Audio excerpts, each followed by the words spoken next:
There are those in the immigrants' rights community who have argued passionately that we should simply provide those who are illegally with legal status, or at least ignore the laws on the books and put an end to deportation until we have better laws. And often this argument is framed in moral terms. Why should we punish people who are just trying to earn a living? I recognize the sense of compassion that drives this argument.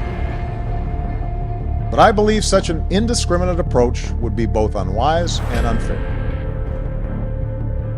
It would suggest to those thinking about coming here illegally that there will be no repercussions for such a decision. And this could lead to a surge in more illegal immigration. It would also ignore the millions of people around the world who are waiting in line to come here legally.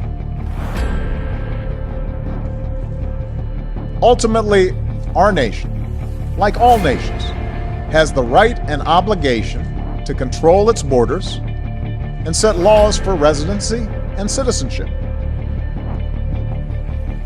And no matter how decent they are, no matter their reasons, the 11 million who broke these laws should be held accountable. The average U.S. MFN tariff on Chinese goods coming into the United States is 2%, whereas the average Chinese MFN tariff on U.S. goods going into China is 35%. Is that reciprocal? In terms of jobs, this is the biggest and cruelest hoax of all. The China trade supports 170,000 jobs in the United States, 170,000 jobs, whereas our imports from China support 10 million jobs at least. The fact is that U.S.-China trade is a job... I disagree with the President's decision to cut back on our previous commitment to protect against drugs coming across the border, to cut the Customs Service, the Coast Guard, and the Border Patrol. We think we should do more to stem the flow of drugs across our borders, and we think we should go one step further. Let's go after the drug lords where they live, with an international strike force.